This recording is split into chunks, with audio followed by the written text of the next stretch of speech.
Hello बच्चों, welcome to ई रसायन। कैसे हैं आप लोग? आई होप सब अच्छे होंगे। तो शुरू करते हैं आज का सेशन। आज के सेशन में हमारा टॉपिक है इलेक्ट्रोलिटिक सेल। तो बच्चों, हम लोगों ने लास्ट सेशन में पढ़ा, नस्ट इक्वेशन के बारे में पढ़ा, और उससे पहले हम लोगों ने इलेक्ट्रोकेमिकल सेल के बारे में देखा था। तो इलेक्ट्रोकेमिकल सेल जो था वो हमारा केमिकल चेंज से इलेक्ट्रिसिटी को जनरेट कर रहा था। पर ये दूसरे टाइप का जो सेल था हमारा, वो है इलेक्ट्रोलिटिक सेल। और उस इलेक्ट्रोकेमिकल सेल में जो हमने एग्जांपल देखा था वो डैनियल सेल का देखा, और ये जो हमारा सेल है वो है इलेक्ट्रोलिटिक सेल। इसमें हम लोग उसका जस्ट उल्टा, यानी हम लोग इलेक्ट्रिसिटी से केमिकल चेंज, कैसे हम लोग इलेक्ट्रिसिटी से केमिकल चेंज कर सकते हैं। तो आइए देखते हैं इलेक्ट्रोलिटिक सेल। इलेक्ट्रोलिटिक सेल को पढ़ने से पहले हम लोगों को एक प्रोसेस देखनी पड़ेगी, जिस प्रोसेस को बोलते हैं हम इलेक्ट्रोलिसिस। आइए बच्चों देखते हैं electrolysis. So electrolysis is the process of breaking of electrolyte into its ion in molten और aqueous state on passing the electric current. तो इलेक्ट्रोलिसिस जो हमारा एक प्रोसेस है, इस प्रोसेस में क्या होता है, एक अगर हम लोग ग्लास का वेसल लें और उसमें हम लोग एक इलेक्ट्रोलाइट को फिल कर लें बच्चों, तो इलेक्ट्रोलाइट को फिल करने के बाद अगर हम उसमें इलेक्ट्रिसिटी पास कराते हैं through the electrodes, so what will happen बच्चों, जो हमारा इलेक्ट्रोलाइट्स होगा वो ब्रेक डाउन हो जाएगा इनटू देयर आयंस। और वो आयंस, सपोज कर लेते हैं कोई ए बी हमारा इलेक्ट्रोलाइट है और उसके साथ हम लोगों ने इलेक्ट्रोड डाल के इलेक्ट्रिसिटी पास कराई है with the help of battery. तो यहाँ पर हम लोगों को मिलने वाला है ए प्लस एंड बी माइनस, जो भी हमारा ये आयंस हैं, और ये आयंस जो होंगे वो मूव करेंगे। तो जो हमारा कैटायन है वो मूव करेगा टुवर्ड्स कैथोड, एंड एनायन जो मूव करेगा वो टुवर्ड्स एनोड। तो ये जो कैथोड है, तो कैथोड पे जो हमारा करने वाला है कैटायन, जैसा कि बच्चों आप लोग जानते हैं कि कैथोड राइट साइड होता है और कैथोड पे हमारी हमेशा रिडक्शन रिएक्शन होती है। तो यहाँ पर भी हमारी रिडक्शन रिएक्शन हो रही है। और whereas at the anode always oxidation process occurs. So यहाँ पर हमारा एनोड है, तो जो हमारा एनायन मूव करने वाला है, तो एनायन हमारा क्या करेगा, प्रोसेस ऑक्सीडेशन। सो इस तरीके का प्रोसेस को हम लोग बोलते हैं इलेक्ट्रोलिसिस। सो हम लोग बात कर रहे थे इलेक्ट्रोलिटिक सेल की। सो हम लोगों को इसकी बात करनी पड़ी क्योंकि जो हमारा इलेक्ट्रोलिटिक सेल है वो भी इस तरीके, यही हमारा, इसी को हम लोग इलेक्ट्रोलिटिक सेल बोलते हैं। तो हम लोग कैसे इसको डिफाइन करेंगे? So electrolytic cell is nothing but the device in which the electrolysis happens. So ये केवल एक डिवाइस है जिसमें ये वाला जो प्रोसेस होता है हमारा, जो भी ये वाला प्रोसेस हमारा हो रहा है, उसको, उस डिवाइस को हम लोग क्या बोलने वाले हैं, इलेक्ट्रोलिटिक सेल। सो इस इलेक्ट्रोलिटिक सेल से हम लोग क्या करते हैं, हम लोग इलेक्ट्रिसिटी के थ्रू केमिकल चेंज करते हैं। सो बच्चों, अब हम लोग बहुत सारे एस्पेक्ट्स के बारे में अबाउट इलेक्ट्रोलिटिक सेल, जैसे इसमें बहुत सारे जो आयंस होते हैं वो कैसे मूव करते हैं, कैसे माइग्रेट करते हैं कैथोड और एनोड के थ्रू। हो सकता है कि एक से ज़्यादा कैटायन या फिर more than one anions are present in one electrolytic cell. So problem ये होती है बच्चों कि वो किधर मूव करेंगे, कौन सा कैटायन पहले मूव करने वाला है या कौन सा एनायन पहले मूव करने वाला है। तो ये सारे फैक्टर्स को हम लोग एक डिटेल में जानते हैं with the help of some examples. तो आइए देखते हैं कुछ एग्जाम्पल्स।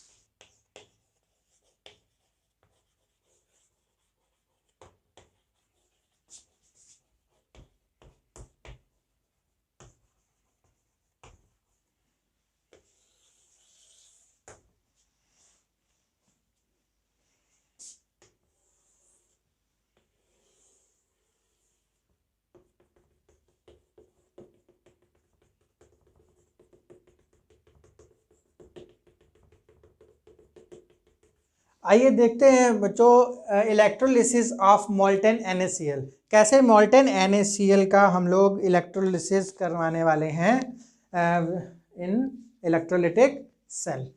सो यहाँ पर हम लोग एक बीकर ले लेते हैं जिसमें हम लोग मोल्टेन NaCl फिल कर लेते हैं। उसमें हम लोग लगाएंगे यहाँ पर 2 इलेक्ट्रोड जो कि होंगी हमारी इनर्ट इलेक्ट्रोड्स।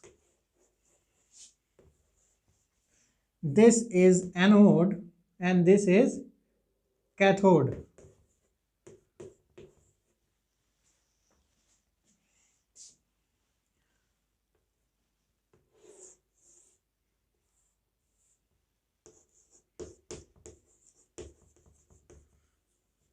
बच्चों दो तरीके की इलेक्ट्रोड्स होती हैं, एक तो हमारी जो इनर्ट इलेक्ट्रोड्स होती हैं और दूसरी तरीके की इलेक्ट्रोड्स वो होती हैं जो कि रिएक्टिव इलेक्ट्रोड्स होती हैं।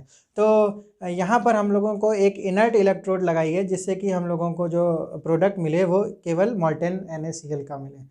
तो आइए देखते हैं कि किस तरीके से हम लोग इनर्ट और रिएक्टिव इलेक्ट्रोड्स का यूज़ करते हैं अलग अलग इलेक्ट्रोलिटिक सेल बनाने में। तो यहाँ पर कैसे काम करने वाला है हमारा NaCl, मोल्टेन NaCl। तो मोल्टेन NaCl जो होगा वो सबसे पहले इलेक्ट्रिसिटी प्रोवाइड कराने के बाद जो हमारा ब्रेक होने वाला है Na+Cl में। यहाँ पर बहुत सारे Na+NCl- अवेलेबल होंगे। अब जो ये मूव करेंगे, माइग्रेट करेंगे, तो आइए देख लेते हैं एट कैथोड कौन सा माइग्रेशन होने वाला है।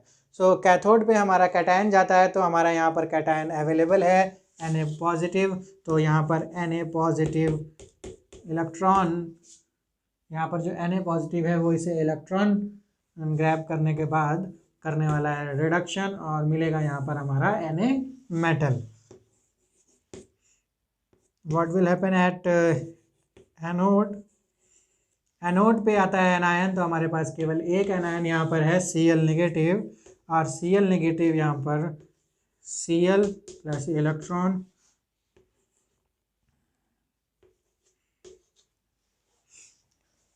तो इस तरीके से हमारी क्लोरीन गैस मिलने वाली है हमको एनोड पर। सो दो तरीके के हमको प्रोडक्ट मिले हैं on electrolysis of molten NaCl, one is sodium metal and second is chlorine gas। Sodium metal हमारा मिलने वाला है कैथोड पर राइट साइड और लेफ्ट साइड हमें मिलेगी Cl2 गैस। सो आइए अब हम लोग देखने वाले हैं इलेक्ट्रोलिसिस ऑफ एक्वस NaCl। सो पहले हम लोगों ने किया था मोल्टेन NaCl, अब हम लोग कर रहे हैं एक्वस NaCl। तो दोनों में बच्चों फ़र्क क्या है? जो हमारा मोल्टेन NaCl है वो प्योर लिक्विड स्टेट में होता है और जो हमारा एक्वस NaCl है वो हमारा डिज़ोल्व होता है इन वाटर। तो हमारे पास यहाँ पर दो कंपाउंड है, एक NaCl है और एक वाटर है, तो दोनों को हम लोगों को ब्रेक करना होगा। तो आइए देखते हैं इसमें क्या होगा। तो हमारा जो NaCl है वो जो ब्रेक होगा वो हमारा होगा Na+ और Cl नेगेटिव में, और जो हमारा H2O है वो हमारा ब्रेक होने वाला है H+ और OH नेगेटिव में। तो हम लोग इसको सिंपल करके समझते हैं कि किस तरीके से हमारी जो केमिकल चेंज होने वाला है वो क्या होने वाला है कैथोड पे। तो एट कैथोड पे हमारे पास आते हैं कैटायंस, और हमारे पास यहाँ पर दो कैटायन अवेलेबल है, एक है हमारे पास H+ और एक है हमारे पास Na+। सो बच्चों यहाँ पर प्रॉब्लम आती है हमारे पास कि हमारे पास दो कैटायंस हैं और कैथोड पर किसका रिडक्शन होगा। तो ऐसी कंडीशन में हम लोग देखते हैं या जो होता है वो होता ये है कि जिसका रिडक्शन पोटेंशियल ज़्यादा होगा, यानी जिसकी एबिलिटी रिडक्शन करने की ज़्यादा होती है according to the reduction potential. जो हम लोगों ने बच्चों इलेक्ट्रोकेमिकल सीरीज़ में रिडक्शन पोटेंशियल निकाले थे, तो उसमें वैल्यू अगर देखते हैं तो जिसकी वैल्यू ज़्यादा होगी वो अच्छा एबल होगा रिडक्शन करने में, क्योंकि कैथोड पर हमारा रिडक्शन होता है। तो जब हम इन दोनों की वैल्यूज़ देखते हैं तो जो हमारी Na की वैल्यू आती है, जो इसकी वैल्यू रिडक्शन पोटेंशियल है और जो इसकी हमारी रिडक्शन पोटेंशियल है वो लगभग है -2.71 वोल्ट, और इसका जो हमारा रिडक्शन पोटेंशियल है वो है 0.00। तो अगर हम लोग देखते हैं तो इन दोनों की जो बड़ी वैल्यू है ये माइनस में है, तो जो हमारी बड़ी वैल्यू है वो हम मानेंगे H+ की। तो इन दोनों में जो कंपीट कर जाता है वो हमारा है H+। तो जिसका कैथोड पर जिसका रिडक्शन पोटेंशियल ज़्यादा होगा उसको हम लोग मानेंगे कि उसका रिडक्शन होने वाला है। तो जिसका रिडक्शन पोटेंशियल ज़्यादा है उसको हम लोग कैथोड पे वो कंपीट कर जाता है और उसी का रिडक्शन होगा। तो इन दोनों में से कंपीट करने वाला है हमारा H+।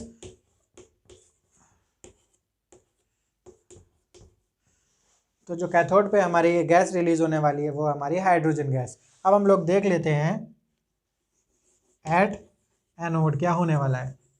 तो एनोड पर भी हमारे पास दो यहाँ पर एनायन है, तो इन दोनों के कंपटीशन को भी हम लोग देख लेते हैं। तो इस तरीके से अगर हम लोग देखें तो जो हमारा Cl और OH एनोड पर ऑक्सीडेशन होता है बच्चों, तो हम लोगों को देखना होगा कि किसका रिडक्शन पोटेंशियल कम है। जिसका रिडक्शन पोटेंशियल कम होगा वही यहाँ पर compete कर पाएगा, क्योंकि रिडक्शन पोटेंशियल जिसका कम होता है उसी का ऑक्सीडेशन पोटेंशियल ज़्यादा होता है। तो इन दोनों में से अगर हम लोग देखते हैं तो जो हमारा रिडक्शन पोटेंशियल है वो है कम इसका। तो इसका मीन्स हुआ कि इसको यहाँ पर compete कर जाना चाहिए। पर यहाँ पर एक फैक्टर और आता है, आइए देखते हैं वो कौन सा फैक्टर है। यहाँ पर compete करने के लिए बच्चों Cl नेगेटिव और OH माइनस में जो हमारा जो OH माइनस है वो एनर्जेटिकली जो इसका जो ऑक्सीडेशन पोटेंशियल है वो ज़्यादा है, या फिर बोल सकते हैं रिडक्शन पोटेंशियल कम है। तो उसकी वजह से जो OH नेगेटिव माइनस है वो उसको जीतना चाहिए था। लेकिन प्रॉब्लम ये है कि इसका रेट ऑफ रिएक्शन बहुत ही स्लो है। दैट मीन्स ये काइनेटिकली बहुत स्लो है, यानी धीरे धीरे जाता है। ये डिज़र्व तो करता है एक एनोड पर जाने के लिए, रिएक्शन देने के लिए, बट इसकी जो स्पीड है बहुत स्लो है। इसको बोलते हैं काइनेटिकली बहुत ही स्लो है। तो होता क्या है, जब ये ऐसी काइनेटिकली स्लो वाली सिचुएशन आती है तो हमको ये जो पोटेंशियल है ऊपर से जो हम इलेक्ट्रिसिटी दे रहे हैं वो हमें एक्स्ट्रा देनी पड़ती है इसको पहुंचाने के लिए, जिस टर्म को हम लोग बोलते हैं ओवर पोटेंशियल। ओवर पोटेंशियल मतलब जब हमको किसी काइनेटिकली स्लो चीज़ को जल्दी पहुंचाने के लिए हमको एक्स्ट्रा चार्ज देना पड़ता है या एक्स्ट्रा पोटेंशियल देना पड़ता है, तो उसको बोलते हैं ओवर पोटेंशियल। तो यहाँ पर ये OH नेगेटिव को ओवर पोटेंशियल की नीड है। लेकिन अगर हम लोग सेम चार्ज देंगे तो ये जो है ये हमारा धीरे हो जाएगा, और इस वजह से जो हमारा Cl माइनस है इस बार इसको इस रेस को जीत लेगा। एनर्जेटिकली नहीं, ई की वैल्यू के आधार पे नहीं, बल्कि काइनेटिकली ये मूव कर जाएगा। और यहाँ पर जो एनोड पर हमारा क्या आ जाने वाला है, एनोड पर हमारा क्या आ जाने वाला है Cl नेगेटिव, और इसका हो जाएगा हमारा ऑक्सीडेशन। तो आइए बच्चों हम लोग देखते हैं अपना नेक्स्ट एग्जांपल। अब यहाँ पर जो इलेक्ट्रोलिसिस है, electrolysis of CuSO4 using Cu electrode. तो अब हम लोग करने वाले हैं ये वाला इलेक्ट्रोलिटिक सेल, जिसमें हमारा इलेक्ट्रोलाइट होने वाला है CuSO4 और हमारी जो इलेक्ट्रोड्स होने वाली हैं वो होने वाली हैं Cu मेटल की इलेक्ट्रोड्स।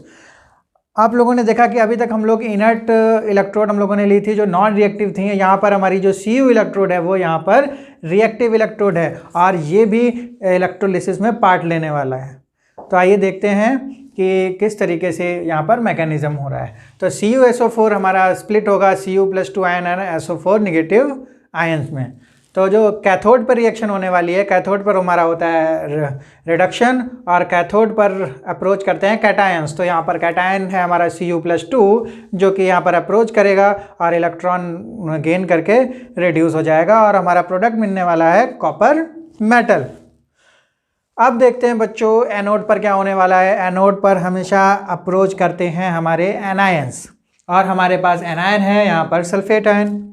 और साथ में ही दूसरी बात हम लोगों ने कही है यहाँ पर कि जो हमारा इलेक्ट्रोड है वो भी क्या लेगा, वो भी पार्ट लेगा हमारे, क्योंकि जो हमारा एनोड है वो भी हमारा Cu का है, कॉपर का है। तो ऑक्सीडेशन प्रोसेस होती है वहाँ पर। तो जो Cu का ऑक्सीडेशन पोटेंशियल है या फिर रिडक्शन पोटेंशियल है वो लगभग है 0.36 रिडक्शन पोटेंशियल।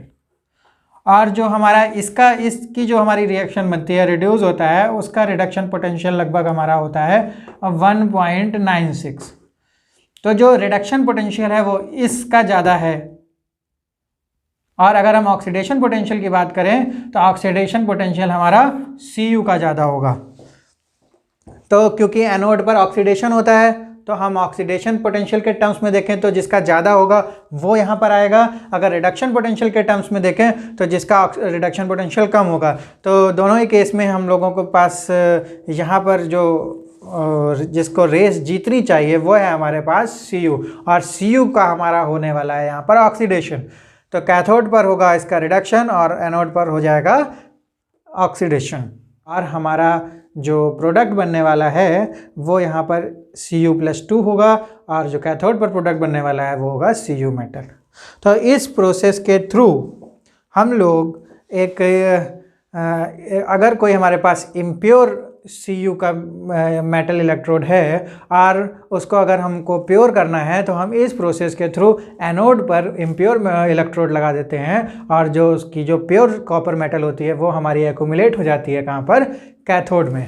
तो ये वाला जो प्रोसेस है हमारा इंडस्ट्रियल प्रोसेस है कॉपर को प्योर करने का। तो इस तरीके से हम लोग कॉपर को प्योर करते हैं। तो आइए बच्चों हम लोग नेक्स्ट एग्जांपल देखते हैं, हमारा electrolysis of acidulated water. That means acidulated मतलब जो उसमें हम लोगों ने क्या मिक्स किया हुआ है, H2SO4। और इस केस में हमारा जो H2SO4 है वो डाइल्यूट कंडीशन में है। आइए देखते हैं हम लोग इसमें कौन सा प्रोडक्ट मिलने वाला है। तो जो हमारी यहाँ पर दो इलेक्ट्रोलाइट्स हैं H2O और H2SO4, और H2SO4 टूटने वाला है H+ और SO4 निगेटिव में, और H2O बैक होने वाला है H+ और OH- में। तो सबसे पहले जो हमारी कैथोड पर रिएक्शन होगी, कैथोड पे अप्रोच करने वाले हैं कैटायंस, और in the case of acidulated water we have H+ ions. तो ये कैटायंस है हमारे पास ओनली, तो सेम आयन है, तो यहाँ पर कोई कंपटीशन नहीं होने वाली बच्चों। और हमारी जो H+ है उसका रिडक्शन होगा और हमारा प्रोडक्ट मिलने वाला है हाइड्रोजन गैस। और बात करते हैं अब एनोड पर। तो एनोड पर हमारे अप्रोच करने वाले हैं anions, but in the case of anions we have two different types of anions, OH negative and SO4 negative।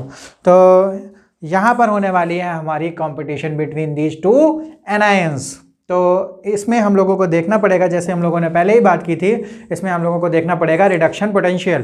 तो एनोड पर केस है, यहाँ पे ऑक्सीडेशन होता है। तो इन दोनों के केस में जिसका लो रिडक्शन पोटेंशियल होगा वो यहाँ पर उसका क्या होने वाला है, ऑक्सीडेशन। अगर हम ऑक्सीडेशन पोटेंशियल के केस में कहें तो ऑक्सीडेशन पोटेंशियल ज़्यादा होना चाहिए, क्योंकि हाँ तो हम लोग जनरली बात करते हैं रिडक्शन नहीं पोटेंशियल की, तो उसके केस में जिसका कम होगा वो यहाँ पर आएगा। तो OH निगेटिव की जो रिएक्शन होती है उसका हमारा लगभग रिडक्शन पोटेंशियल होता है OH वाले का जो 1.23, और जो SO4 हमारा जो यहाँ पर रिडक्शन रिएक्शन होती है उसका लगभग होता है 1.96 वोल्ट। तो इस केस में जो हमारा ये 1.23 है ये कम है रिडक्शन पोटेंशियल, तो यहाँ पर ये हमारा इस रेस को विन करेगा और यहाँ पर प्रोडक्ट बनाएगा OH नेगेटिव, जो कि किस फॉर्म में बना रहा है, हमारा ऑक्सीजन गैस। तो इस केस में हमारा बनने वाला है कैथोड पर हाइड्रोजन गैस, और हमारे जो एनोड पर है वो ऑक्सीजन गैस यहाँ पर रिलीज होने वाली है। तो ये हमारा केस था केस 1, जिसमें हमने H2SO4 को डाइल्यूट कंडीशन में लिया था। बच्चों एक कंडीशन हमारा NCERT में ऐसा ही दे रखा है, जिसमें एक केस लिया है, यहाँ पर अगर H2SO4 को की कंसंट्रेशन को बढ़ाते हैं, अगर ये डाइल्यूट कंडीशन ना लेके हम लोग यहाँ पर कंसंट्रेट कंडीशन लेते हैं, तो यहाँ पर जो एनोड पे जो हमारा प्रोडक्ट है वो चेंज होने वाला है, क्योंकि ये जो इफ़ेक्ट होने वाला है ये कंसंट्रेशन इफ़ेक्ट यहाँ पर शो करेगा, और हम इस कंसंट्रेटेड केस में जो हमारा SO4 है वो यहाँ पर प्रोडक्ट बनाएगा। तो बच्चों आज हम लोगों ने देखा इलेक्ट्रोलाइटिक सेल के बारे में पढ़ा उसके, और उसके बाद हमने उसके सारी प्रोसेस जो इलेक्ट्रोलिसिस की प्रोसेस होती हैं उसके बारे में देखा, और उसके बाद हमने बहुत सारे एग्जांपल्स की हेल्प से हम लोगों ने देखा कि किस तरीके का मैकेनिज़्म फॉलो होता है, कैसे हमारे रिएक्टिव इलेक्ट्रोड काम करते हैं, कैसे हमारे नॉन रिएक्टिव इलेक्ट्रोड काम करते हैं, और अलग अलग कंडीशन में देखा। और जब कंपटीशन की बात आती है तो रिडक्शन पोटेंशियल को किस तरीके से हम लोग यूज़ करते हैं, और एनोड और कैथोड पर हमने डिफरेंट प्रोडक्ट्स इलेक्ट्रोलिसिस के देखे। तो आई होप कि आज के लिए आपकी क्लास अच्छी रही होगी, और चलिए बच्चों मिलते हैं हम लोग नेक्स्ट क्लास में लिए। Till then bye bye.